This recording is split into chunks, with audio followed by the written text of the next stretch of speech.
Hey, what's up, y'all? It's your boy T-Tail. Welcome to another live edition of Conversation of the Heart. As always, looking forward to this special conversation here. It's going to be all about this book. It's all about The Silent Cries of a Black Girl by Siah Hagin. I'm so proud of her. Full disclosure now, she is my cousin, but she has a really good story to tell. And it starts with this book right here. And I'm looking forward to getting into it with her. I see her here. So let me just get her in here. And we'll go forward. Wait till she pops up. How are you? Good evening. Good evening, everyone. Very good to be with you here on this Tuesday afternoon for me, evening for you. Thank you for staying up with me. Thank you for staying up with me. You know, I wanted to be in my good old, me. I wanted to be in my good old bed in my pajamas, but I am grateful to be here. I mean, all right, look, it's only 8 o'clock over there, okay? But I mean, we gotta talk. I mean, This is more important than sleep right now. This is more important than sleep. Absolutely. So, The Silent Cries of a Black Girl. First of all, congratulations on this book release. Super proud of you. You hear me? Done. Okay, now I'm back. You good? I can see you. Yep. Okay. So, definitely super proud of you about this particular book. And congratulations on the release. Making big moves. I'm so proud of you. Thank you. So talk me through the process of why you chose to write this book. So this book was like just a continuation, I felt, of The Journey Continues. The Journey Continues was like my first book, and it was written in poetry form, and it was actually the journaling and the thoughts that I did in order to help in my healing process. But as I continued to do vendoring events for the journey, there was always this conversation about my story, like my real story of, when I say real, meaning real in-depth story of what happened and how I, survived, how it impacted me. So I noticed those conversations started to come up. And so that's how The Silent Cries of a Black Girl was birthed. It was just kind of like a natural continuation of the journey. And I also wanted it to kind of benefit girls like my age when I went through that abuse. I wanted them to have a tool that they could use. So The Silent Cries end up being my story, but also alongside of my story was a resource guide to help support girls who may have been sexually abused. And, I was definitely, thank you for sending me the book too. I definitely appreciated it. And I was looking, or reading through some of the book here, and but it's very detailed about the statistics, about grooming, right, about your story in particular, even to the point of, just how those things happened and, who did what. But I want to read, kind of go through the statistics about this. So it says the following statistics are from RAINN. And for people who don't know what RAINN is, that's Rape, Abuse, Incest National Network. And that's the largest anti-violence organization, right? So they say 1 in 9 girls and 1 in 53 boys under the age of 18 experience sexual abuse, right? Or assault at the hands of an adult. It says females between the ages of 16 and 19 are 4 times more likely than the general population to be victims of rape, attempted rape, or sexual assault. 82% of all victims are under 18 are females. Yeah. And it says 93% are known by Okay. their perpetrator. Yeah. 59% are acquaintances, and 34% are family members, and 7% are strangers. The staggering thing for me is 7% are strangers. Mm-hmm. Yep. That is a mind, like when you look at the numbers, and I think we all knew, like, okay, you know, because we always say, oh, it's somebody you know, right? But when you look at the numbers, Yeah. 7% are strangers. That means 93% left are people that are either acquaintances or people that you know. Yep. Right? And in your case, it was a cousin, which is absolutely, it's absolutely crazy. You know, we see cousins, uncles, all types of people that we know that we're supposed to trust, right? So what happens what happens with that trust, right? Like as you grow up, right? According to the statistics of ages 16 and 19, right? Like what happens as you grow up and you're trying to trust people, men, right? That gets lost in translation, and that's hard. And it's staggering to me just because I just like reading these numbers. I'm like, wow, like that is a lot. Yeah, but the numbers are staggering, and like you said, we always knew that a person who was abused is more likely to know their abuser, right? But when you start looking at the numbers, it's like it kind of makes sense, right? So it just kind of lines up with what our beliefs were. And, you know, even the whole thing of trust, we know that anyone who has been subjected to any form of abuse has trust issues, right? And I talk a little bit about that in the book about how I experienced trust issues as I was, you know, growing up and getting older, and not even thinking that this continued to be an impact, right?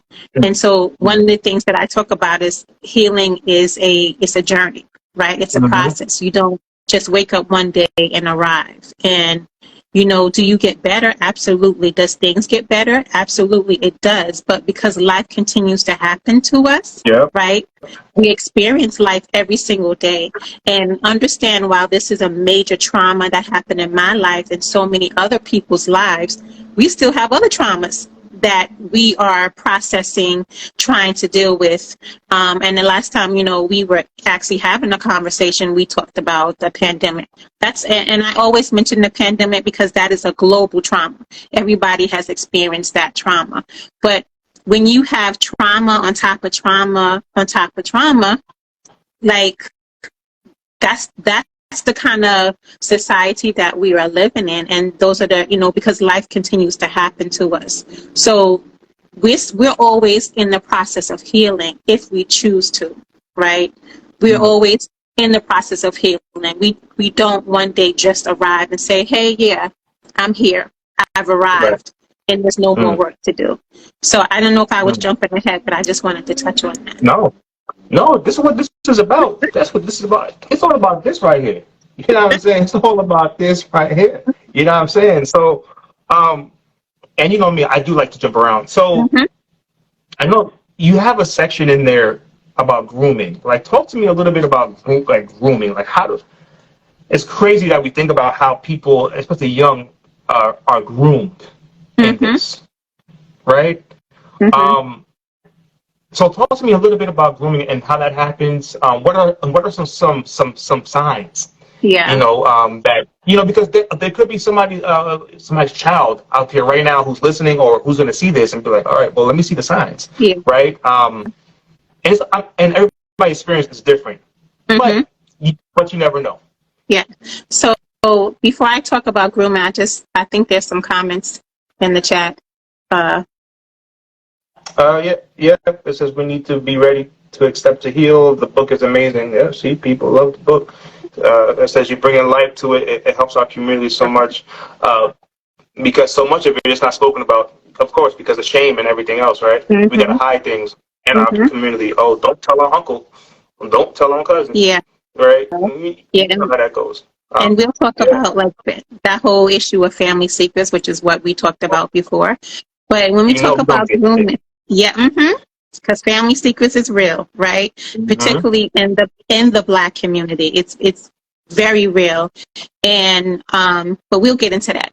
So what I want to say about grooming is a very intentional, calculated process. And even when I went live at my book launch, I wanted to make sure that I mentioned grooming. And that's how that number of 7% is there, because a lot of times we are familiar with the person that abuses us. And because that person is very intentional about how they interact with us, how they engage with us, and they take their time, right? They take their time to get to know us. And sometimes it's, as short as 5 months. Sometimes it's as long as 5 years. There is a movie that Tyler Perry did, I think is when Color Girls. For Color Girls, when the rainbow is not enough, right? So there's a horrific scene. That movie was just such a trigger with so many things. But there was a scene where I forgot the actress name, but she had got to know this young man, right? And they went out on a date, and she kind of like took her time to get to know him, and she invited him up one night, and he took advantage of her. He raped her, right? And so that's like a small example of grooming. And a big part of grooming is allowing you getting your defenses down. So you're getting comfortable. The more time you spend with this person who ends up being your abuser, the more comfortable you are. You're not guarded. Your defenses are down, and you find yourself being comfortable in his or her presence, right? And so that's really the meat and potatoes about grooming. And so you're very relaxed around this individual until one day they just decide that they're going to follow through with what the intention was in the first place, which is to abuse you. So grooming is very real. We don't talk about it a lot, but it happens. And that's why we see that 7%, because most of us know our abuser, right? They're not strangers to us, because therefore, I don't know if sometimes when you're listening to the news or you're watching like these sci-fi shows, which I tend to watch, like CSI and CIS, and they will say, like, when it comes to rape victims, that they didn't have any defensive wounds, right? So that means they didn't fight back. And more than likely, they conclude that person knew. It was familiar, that the person that was abused was familiar with the person who abused them. So therefore, they don't fight back. And so that's what grooming speaks to. It speaks to like letting your defenses down, letting your guard down, so they can follow through with their plan. So that is, and grooming is it's a crucial part.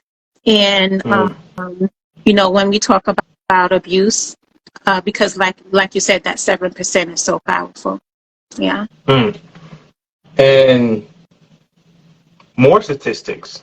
1 in 4 Black girls will be sexually abused before the age of 18. Yep. That's 1 in 4. And according to RAINN, it was 1 in 9 all girls will experience. Yeah. So for Black women, it's 1 in 4. Yeah. And that's says, one of the. Go ahead, I'm sorry. No, I was going to say, and then it says, among students, 11% of Black girls are in a national high school example reported of having been raped. Wow. And then it says, African American girls and women 12 years and older experience high rates of rape and sexual assault than white, Asian, and Latina girls and women and that's from the years of 2005 to 2010. Yeah. Wow. And that's crazy. Because, and I'm gonna connect you to, but there's on another show of mine that's coming up in a couple weeks, having another girl on the show that's going to share her story about being raped by being sexually abused by 4 different people between the ages of 4 and 6. And that is, and as I'm hearing these statistics, it's reminding me of that conversation. You know, being a black woman and girl being raped or sexually abused and things like that. So let me see. Oh, question in the thing. Do you feel it is important to have the discussion with our kids, grandkids as early as 4 to 5 years old to keep that open communication and awareness? I'll let you answer that first. I think it is important, but our conversation, of course, looks a lot different with, you know, depending on the age, right? So we're talking about 4 and 5 years old. We always want to empower our children, right? Whether they're boys or girls, and we always want to send the message that their bodies belong to them, and this is something that we do in our school community regularly. We have, like, every year we talk about our you know, our body belongs to us. We talk about what our private parts are and how nobody is to touch us there. We're not to touch anybody else on their private parts. So we should always be starting that conversation. I would say before your child even goes into either preschool or pre-K, those are the conversations that we need to start having with them. The other thing that because that question came up, is the conversation about, you know, the whole family secrets and how it's okay to sit on uncle's lap or auntie's lap, but no. And I'm not saying that if your child that feels comfortable that they shouldn't. Absolutely, if your child is comfortable, that's something different. But if your child tells you, I don't want to, I don't feel comfortable, it makes, you know, I don't want to, it bothers me, then we need to listen to that. And we need to figure out what's going on there. Or maybe your child just doesn't feel like doing it. We should not force them to do that. And that goes into the whole thing of family secrets. Because just because they're family, right? And don't get me wrong, I love family.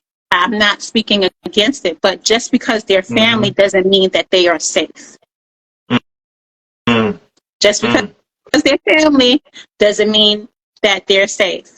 Right? And if your child is saying, I'm not comfortable, then we need to listen to our children. So I just wanted to add that.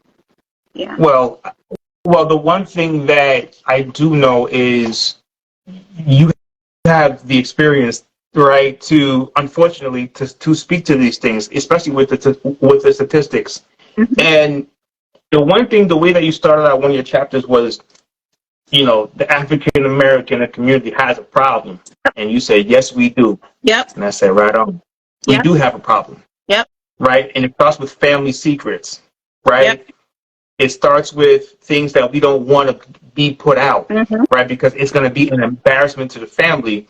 When the first thing that we should be doing is looking to protect the children. Right? In their best interest.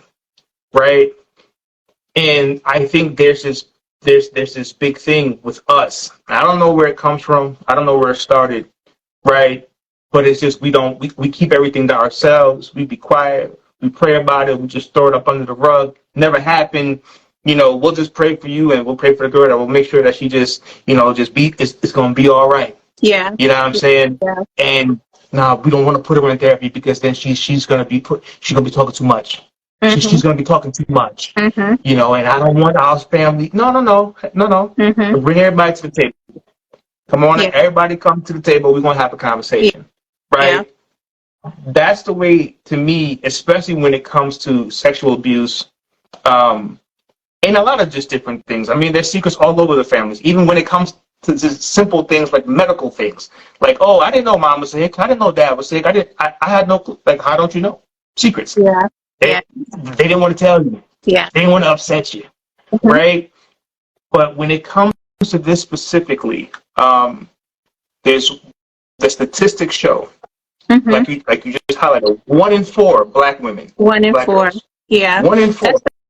That's a statistic that I keep highlighting, 1 in 4, because even so I have to say, like, even the Silent Cries, this book I kind of wrote a while ago, and this book was really hard for me. It was harder than The Journey. And the reason why this book was really hard for me, because I was really diving into my story. And we're talking about years, and that's why I say healing is a process. You know, it's ongoing. It's a journey. Because even as I was writing this, I had to make sure that I took breaks. Like, after a certain amount of time, okay, it's time for you to get up. You're done for the day, right? Because this is deep. This is deep. So when we talk about, you know, family secrets, and we talk about the things that we shouldn't, we don't share as the African American community, we are very proud people. And I love that about us. And we are resilient, which is I really love about us. But in us being proud and resilient, we have a tendency to keep things inside. And when I say inside, we don't share it. Sometimes we don't even share it with other family members. And we dare not share it with people outside of our family, because we have to maintain. We have to let people know that we're resilient and we're strong. And in the process of doing that, we are breaking down. Like, we are breaking inside. We are hurting ourselves. We're damaging ourselves, and we're damaging our loved ones and our family members because we are not sharing. There are things that no one is meant to carry by themselves.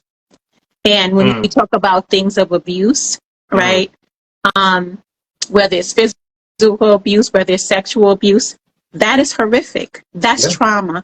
And trauma needs to be processed. Trauma needs to be unpacked. Even as we come out of the pandemic, that's trauma.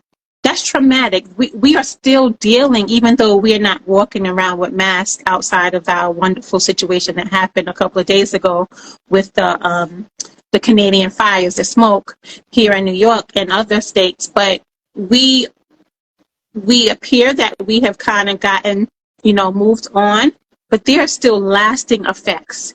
There's lasting effects physically to people who had COVID, and then there's lasting effects emotionally, whether you lost a loved one to COVID, whether you actually had COVID, it's, you know, yourself, and the emotional of being isolated and missing significant events in our lives.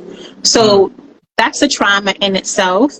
And like a trauma, any other trauma, it needs to be processed. So a lot of things that we keep in as the Black community should never be kept in. It should never be kept in, and it should be shared, because we need to seek help. And there's nothing wrong with seeking help, which is all about reducing the stigma of therapy, right? That's a whole another conversation for another time. How I feel about that. Yes, I know. Don't get into that. You know how I feel about that. Yeah. We're gonna keep it on par here. Yeah. We're gonna keep it on the course here, but you know how I feel about that. But she has a story that says secrets are dangerous and damaging. Yes. Says, I realize now that I shouldn't be saying what I would do to somebody who touched my family, because the child may not want to tell you for fear of what you will do.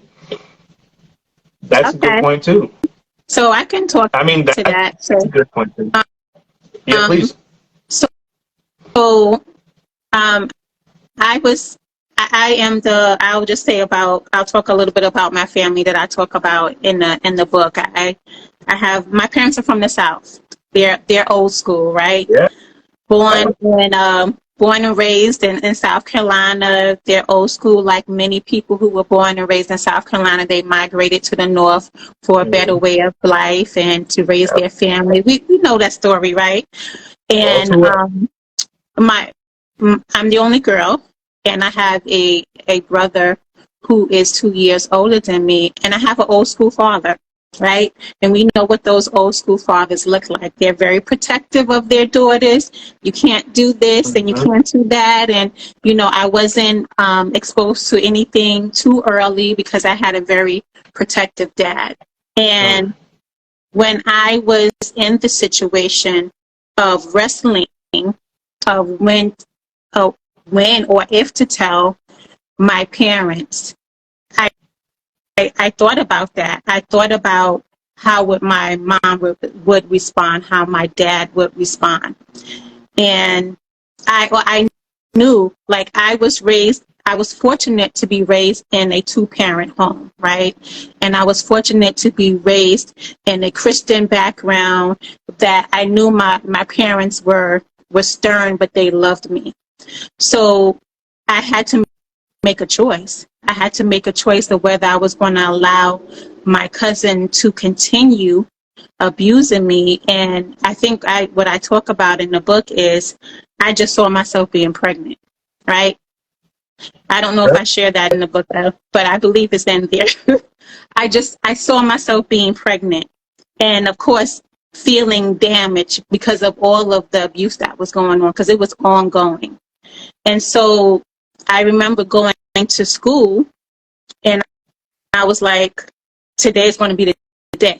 I got to tell. Upset, like my dad went off. Like I still remember that. I remember exactly what happened that night. You know, years later, it stays in my mind. So yeah. Of course. Thank you. Please. Yeah. Absolutely. Congratulations on your book, of course. And look, I mean, this is probably the hardest book you probably will write, just based on the contents of it. So talk a little bit about, I know, like, in that same chapter, we're talking about that we have a problem here, is therapy is for crazy people, the stigma, right? Yeah. Let's get into that. And you know what, I'm going to get into that next, but we're going to stay right here. So the therapy is for crazy folks, right? Yeah. That's what they say, the stigma around that. Let's talk about why you thought that was important to put that in the book. Because I think we do have a problem as a Black community. I think we feel like that we need to carry our burdens alone and we don't need to share them. And because we are such a strong and resilient people, and we are, and like I said, I'm not taking that away from us, but we also need to know when we need to reach out for support. And there's this stigma, and has been a stigma for a while. It's just recently starting to change that, you know, there was this stigma of therapy was for people who were crazy. And we know now that that's not true. We know now that, you know, therapy is really, for some people, a part of self-care, taking care of yourself, right? And there's no shame in that. You know, there's no shame of seeking support when you need to. You know, not only did I end up going to therapy about this, and it wasn't until years later that I started going to therapy, because I felt like as long as I was able to talk about it to some degree to people who I knew like cared, then I was okay. And it wasn't until I was a young adult that I realized the impacts, because sometimes the impacts don't show up right away, right? Sometimes the impact shows up later, or you may think that you've dealt with everything that has happened in regards to the impacts, and then as you get older, there's other things that you realize, oh, I didn't think about that. And that's because, like, we're growing and we're getting older and life is happening, right? So that was something that I needed to do for me. I needed to go to therapy for my healing, and I wanted a healthy relationship, right? I wanted to go to therapy. If I wanted to deal with my trust issues, because that's one of the things that we talked about before, is that, you know, people have trust issues, and particularly if you were abused. And abused by someone that you know. You got trust issues. You definitely have trust issues. So, and that's something that is a continual process. right? So even as the Black community, we need to understand that therapy is for us. It is for us. It's for someone who has like a diagnosis and who needs medication, and it's also for someone who experienced depression, anxiety. It covers all of that, right? And so Right. we tend to think it's for the most severe, and it's not. It's for all of us. It's for all of us, Right. and it's that broad of a range, and more so now. Since all the things that we have experienced, one of the things that's very high in the Black community is anxiety and depression. Mm-hmm. Very high. That's a fact. I don't know. I don't remember the statistics offhand, but I believe coming out of this pandemic, anxiety and depression in the Black community. Mm-hmm. So when we talk about therapy, yeah. We need to find, and the other thing, as we're talking about therapy, you need to make sure your insurance covers it. Okay, if you don't have a good plan, and as far as insurance plan that will allow you to get a good therapist, right? And a good therapist is a person that you can go to every week, and get the help that you need. Then check your insurance. That's the other thing. Because we've kind of like not paid attention to that for so long. We need to start paying attention to it. I love it. So another thing that I love about this, here, I'll just read it here. The other stigma that you have on here says, you don't need therapy if you have faith. Yeah. Oh, I'm just going to read just the beginning for the people. I'm not going to give the whole book away, but just for the people so they understand. Yes. Believers, Christians, saints. However you may refer to those who are members of the Christian family are often the most resistant to seeking therapy. Now, I didn't say it. I didn't say it. When I say it, I'm wrong. To the book. Yeah. Yep. Okay. Yeah. So therapy and mental health are rarely spoken about in the Black church, which can leave African American Christians confused about their walk with Christ and their need to address their mental health crisis. And that's what I'm going to read. Yeah. Yeah. I would like you to discuss this. I won't say a word, I promise. I'll let you talk about it. So definitely, even as being a Christian, and there's this stigma, or this misconception, I should say, more than stigma, that if I have a relationship with Christ, then I don't need to go to therapy. And that's not true. That's not true. Do you want to find a Christian therapist? But by all means, definitely, if that's what you want to do. However, know that the two go hand in hand. They're not one separate. That, one doesn't work without the other. So, if you're the person that, I can just pray to God and, that's enough. No, that'll definitely help. Don't get me wrong. It'll definitely help, but that's not all you need to do. That's just like if you have, and one of the things that I often think about when we talk about, things like depression, anxiety, and, going to therapy. It's just like if the doctor says you have high blood pressure and they prescribe you these pills, and no, I'm just going to pray to God and ask him to take the high blood pressure away. Yes, you can definitely do that. It is beneficial. Absolutely. That will help. But you got to take those pills too. They work together. And the misconception is that we often feel like mental health is very different from medical, and it's really not that different. Just like you go to the doctor, they tell you that you have, a broken arm and they have to put you in a cast. It's the same thing. It's the same concept. It's just that we're used to, medical things, right? We're used to going to the doctor and getting a prescription. It's the same thing as our mental health. We just don't view it, particularly in the Black community. We don't view it And one of the other misconceptions of with that is that it happened so long ago, right? So why do I need to talk about it? Because you're not healed from it, because you're still carrying the impacts of it, because you haven't processed it, because it's still impacting your relationships and how you interact with people. That's why you have to, to talk about it.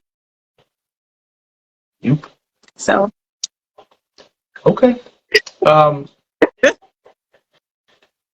Look, I want you to talk about these things because you because you also are a counselor, Mm-hmm.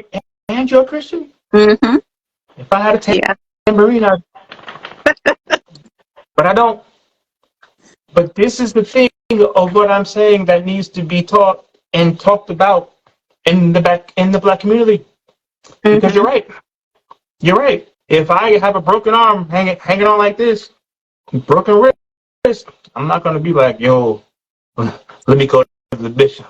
Let me see what he gonna do. Mm-hmm. And lay some hands on him. We're not. You know what you're gonna do? You gonna say, take me to the hospital. Yeah. It needs to be taken care of. Yeah.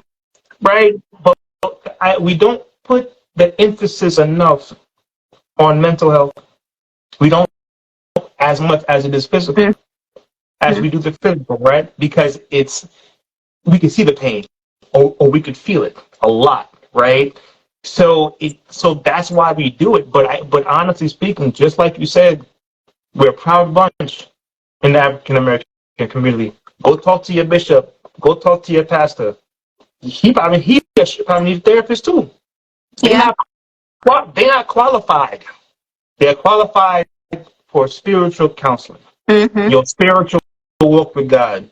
That's what they qualified for. Yep. They're not qualified. They can pray for you and say, I'll pray for you. But they're not qualified to unpack. They're not qualified for certain things. And that's perfectly okay. Yeah. Because they're there for what they're supposed to be there for. Yeah. Right? And that is so important that we address these things in our community and we start breaking down the stigmas that have held us back for so many years. And that is why I'm so proud that you have written this book. I am so proud of your vulnerability, your transparency, and your willingness to put it out there on Front Street for everybody to read and for everybody to learn and understand. Even for the non-readers, this book, listen, it's not a long read, this book. It is not. It's not a long. Yeah, it's definitely not a long book, and it was intentionally done that way, so it wouldn't be a long book. So I consider this book to be a resource guide, and when I say a resource guide for every counselor, social worker, therapist, anyone who has a rapport and works with girls needs to have a copy of that book, of that guide, The Silent Cries. I know are we going to be ending soon? I wanted to talk about the title. So I wanted to talk about before we end the title, The Silent Cries of a Black Girl.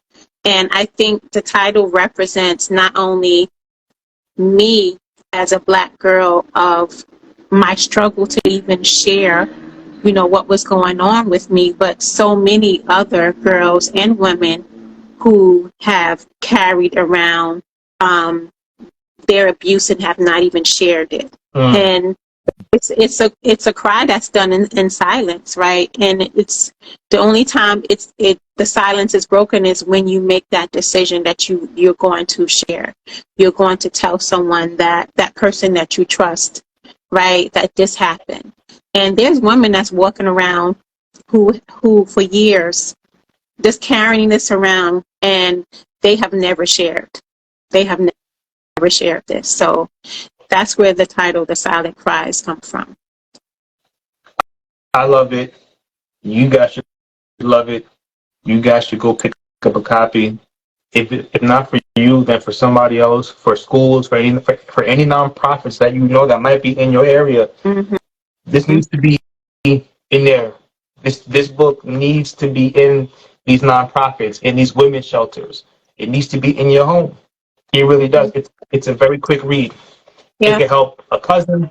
It can help an aunt. It can help a mother. It can help a sister. And it can also help men. First and foremost, it can help men. Yeah. The stuff that's within these pages can help men. And it can be a resource for us all to be advocates for women who are being sexually assaulted.